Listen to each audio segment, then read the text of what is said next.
Susan, thanks so much for meeting with me. Love to be able to talk with you further about how you've been able to grow your accounting practice over the past year. And the first thing that I really wanted to start with is just share a little bit about what you do, your business, and how you serve your clients. Sure. I have a full service tax and accounting firm called April 15 Taxes, located in San Diego, California. We service predominantly small and mid-sized businesses. That is about 90% of our clientele. And we work with them year round to have the best available information and be compliant across the board. And we've been functioning now for roughly 6 years, and we're a team of 5. Excellent. And before we started working together, can you give me some backstory on what things were like in your business then? Before we were working together, I had already started the journey of trying to get into the value price system, as well as working on my workflow management and capacity and team building and getting all the structures in place to really grow my business. And I did go to a lot of conferences, webinars, various education on the subject, talked with other professionals, and was very lost in some aspects.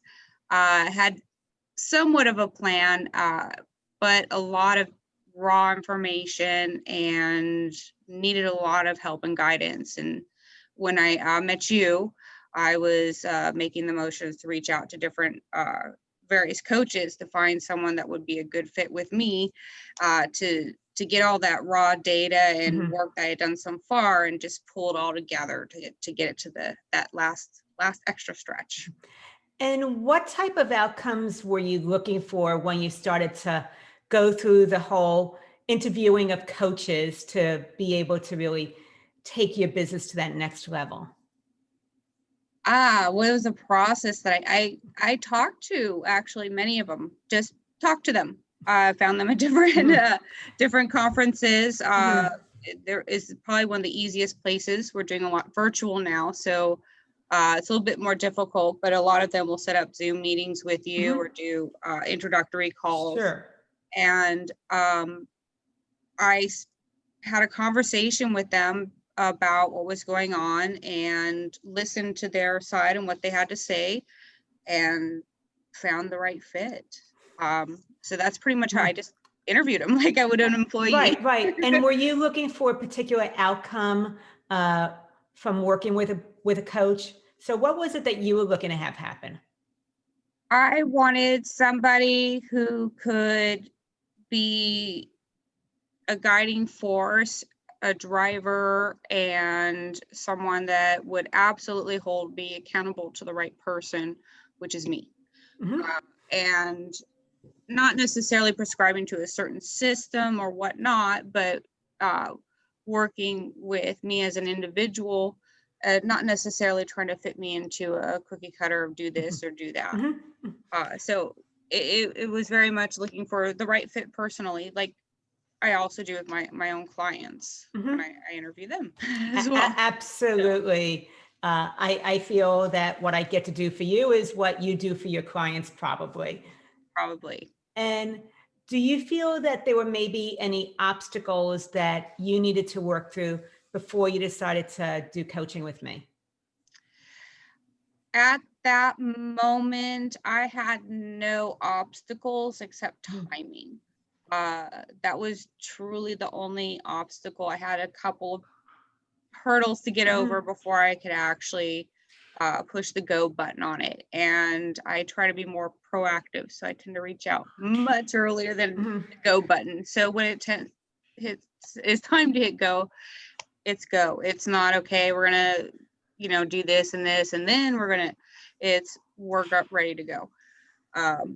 So obstacles, it was just the timing, but I had also in my mind everything was planned right, so it wasn't really an obstacle. I just tend to be early.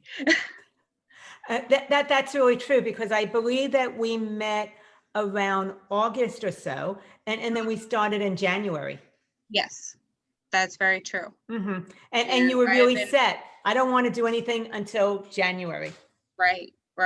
and I had already been interviewing people for a year for this That's for this type impressive. of position.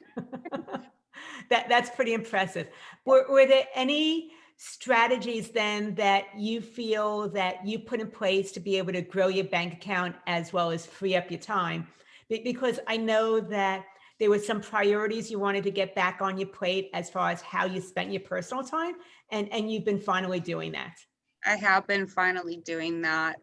Um, with you, Lauren, you provided me with the initiative and the wall behind me to stand my ground on many issues. And one of the huge things was making sure that all my clients were going into the same system and payment was coming ahead, not after, and having that workflow going in the right direction. So the reward was before, not after.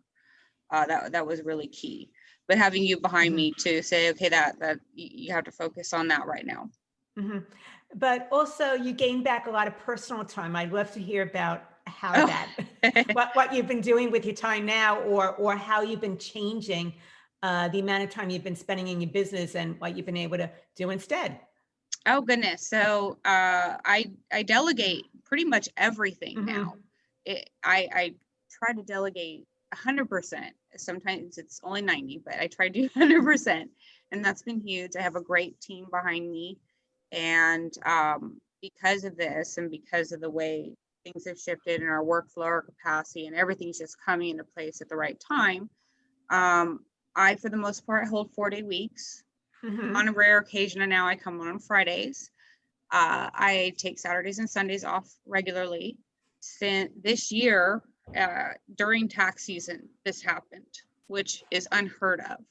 I did not work one weekend on taxes. I did take some weekends to come in and work on my practice, but I did not work one weekend on taxes at all this year, which is huge. So, and I play golf. I go out and play golf. And then how many, so if it was during tax season in a previous year, how many hours on average would you be working then, before we started working together? Oh, I was at the office 7 days a week. Okay, so you went from 7 days a week, 60, 70 hours a week, would you say? As some days were 12, 14-hour days. Okay. I am a good accountant, but I'm not always good at math. And then you have been able to, this tax season, go down to 4 days a week, and you put golf back into. I put golf back in, and those days are 6 to 8 hour days. They're not 10, 12, 14-hour days. I'm just going to say, very exciting. Susan, you have created a dream tax practice. You're doing what so many tax practitioners are dreaming of at this point, because that's when you burn out, is during tax season. That is very true. Yes. Yes. And you're in the process of adding another person on, right? I am, to further grow the tax side, because of course that's madness, but there it is. And with that extra person, we're going to be able to take on more clients, as well as shift the workload even better. So everything just gets better. And that's very exciting. Then part of the strategies that I heard, just to make sure that I captured them, was you have more systems in place. You've been delegating to your team. You've been getting paid before you do the work as much as possible, making that transition. Yes. I think also one of the things that you've done is you've continued to shed clients. Can you talk about that a little bit, and how that's been part of the benefits also? Yes, I have been, since I heard I could fire clients way back, this is probably about 3 or 4 years ago, maybe even 5. But I started looking at my clients as to who, and then in the last few years, I got very aggressive about it. And I do review my clients. I do review their communications, their workload, their disruption, and evaluate them. And if it's the disruption's too high for the benefit, then they are dismissed, and it causes so much time to come back into the firm where we can actually spend time on the clients that are paying the money to get the services that they're paying for, which is very exciting. And that's huge, because I think that so many accounting professionals hold on to or tolerate non-ideal clients for much too long. And as you mentioned, there's actually a cost to doing that. There is a cost to doing that. And one of my attitude shifts too towards this is they're not hiring me. I'm hiring them into my firm to be one of the businesses that I work with and help grow. I am not one of their employees or contractors. I am a part of their system. So it's very much an interview, as if, you know, that system is going to work well together, not hey, I have the money, I'm going to pay for your services, or I don't have the money, but please help me anyways. It's a very big shift. Right. And there's something special when you get to cherry pick your clients. And I know you're now going through another series of shedding now that tax season is behind you. Oh, yes. And there's a natural shed every tax season. You know, it's normal life, but it's definitely an advantage to be proactive and ahead of that natural shedding. It's amazing, your first client that you let go, how much time in your week, I'm not talking about in your month, or and it can even be in a day, how much frees up. You don't realize how much they just sucked out of everything. So it's just such a and you wonder what you have, what you're going to do at this time. It's really exciting. And then the second one, the third one, and then now you're just focused on things that are just much more growth driven. I know, because you're sharing this pod, you're giving someone else really the encouragement to actually fire their first non-ideal client also. Oh, I hope so. I hope so. And you'll look back and say, wow, why did I ever agree to that? And now that you've been moving towards the value pricing, is there a particular way that you analyze or quote projects for value instead of looking at just how many forms or time you're going to be spending on something? I never came from the hourly school, because I started with tax prep. So it was more about the scope of the tax return, which is how I always started pricing. Just, I was too low. But now I take into the expertise that goes behind handling that form that takes 5 minutes to fill out, and how much time and experience it would take to do such a form, how much of our resources are being spent to do that particular project. So it's not about just how much time or whatever. It's really about the whole encompassing thing. Can this person, if they take this service, go somewhere else and get the same thing as they're going to get here? Probably not. So the price is adjusted accordingly to that. And really what I have seen with you is that you've been able to truly connect with your value. And as you were saying, it's not about the fact that it only takes you 5 minutes to fill out a form. It's that you have all the expertise and the years of doing this to be able to complete this in 5 minutes. Exactly. And then I have to say, just in the valuing of yourself there, once you take that shift of I need the clients. No, the clients need us. You find your value. And as a woman, it's been a very enriching profession just for that. It's not about being a man or a woman. It's about how good your service is, how reliable your data is coming to them, what information you're passing to them that gives them the best possible decision making capability at the time.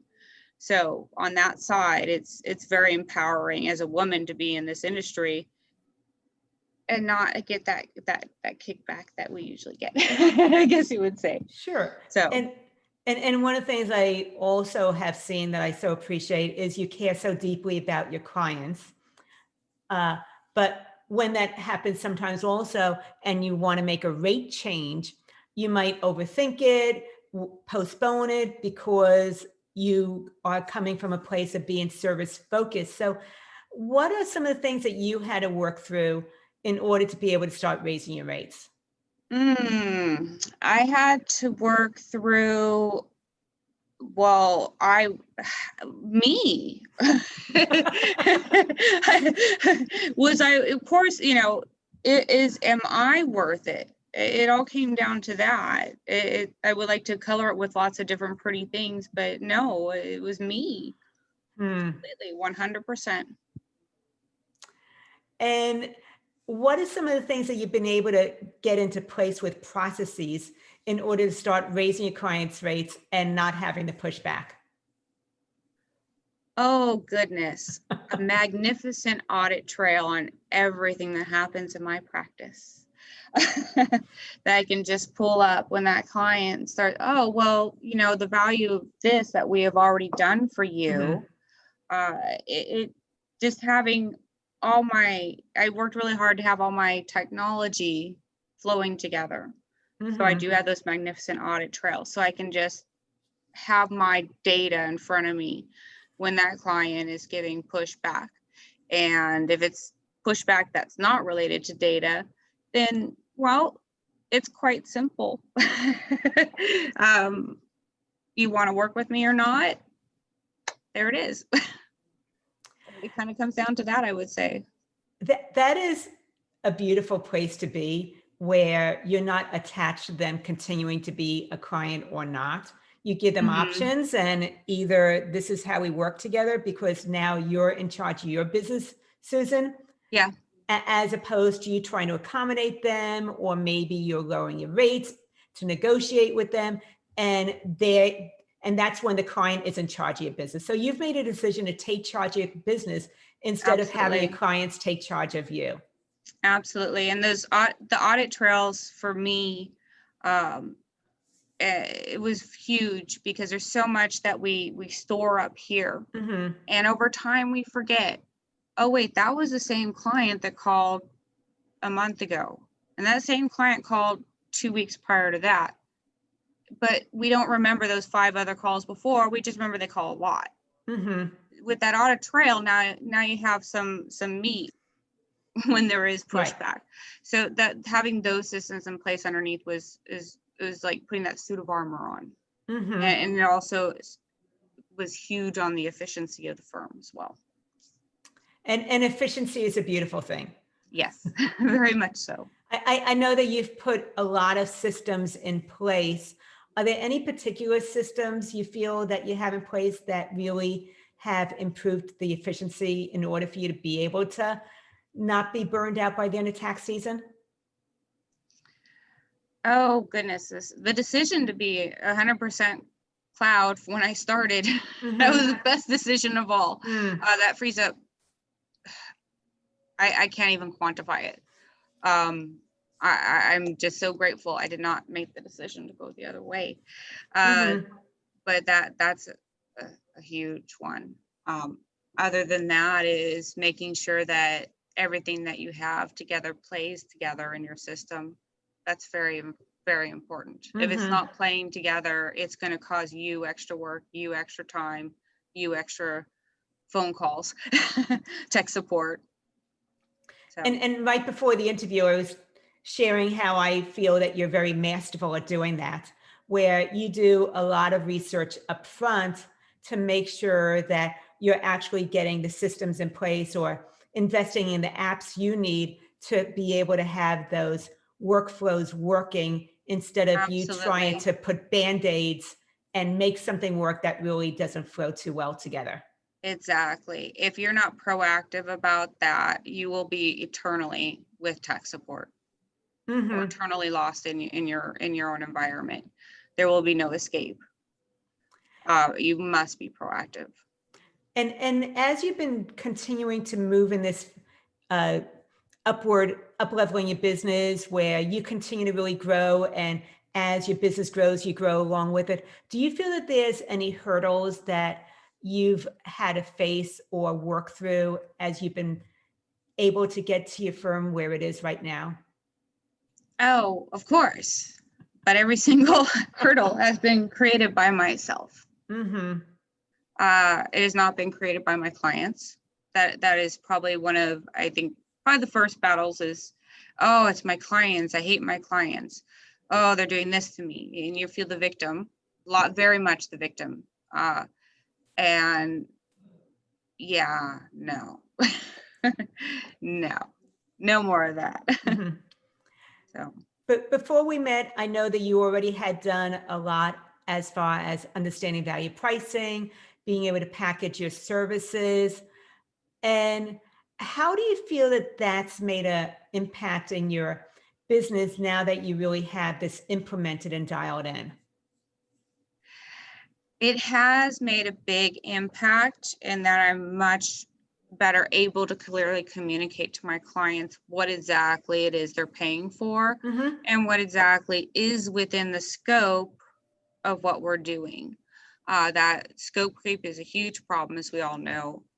And that having that system in place to clearly put those things in those value packages, this comes with it, this is, anything else is out of scope, Mm-hmm. it is huge. That has been wonderful. The part that they don't tell you is you do have to create your own system, and you have to do what works for the workflow in your firm. You have to do what works for your specialty or lack of specialty, whatever it may be. And it has to fit with your sphere of being. Mm-hmm. Mm-hmm. And if you're doing taking it from that particular template and knocking it right over, it doesn't work. Mm-mm. So it's a journey, definitely a journey. And with your help, Loren, I was able to get through some of it. I still have a bit more, Mm-hmm. but it will get done. It's definitely a journey. Yeah. But yeah, every obstacle has been me. That Mm-hmm. I think that was the question. It was, yeah, I put every single obstacle. Yeah, I know that we're Yeah. often the bottleneck to our own success. Mm-hmm. And if you talk Yeah. to our employees know that us as the CEO is getting in the way. Yes. Yes. Is there anything else that you would like to share or mention that would be helpful? Oh, goodness. When the time is right, and it may be sooner than you think or later than you think, get that coach, get that professional help. Athletes get it when they want to push the extra mile. Many professions do this, and why aren't we? It's really a good thing to do. It makes you so much more the expert and professional. Mm-hmm. If you go this route, you're serious. You're there to change the game, and you're going to Mm-hmm. make it happen. So Right. do it. You get to the point where you're no longer thinking about it and you're committed and doing it. Yes. And having a coach helps you make the reality, because any coach is going to tell you it comes down to you. Mm-hmm. And of course we can do it, but if you haven't done it yet, you're not doing it. So you need to hook up with somebody who's going to make you do it. But you have to make Well, you at do least it. keep you accountable to what you say you're going to Yes. do. Right. Yes. Right. Mm-hmm. But make you do Yeah, it. absolutely. No, nobody can do it but you. That is very true. Very, very true.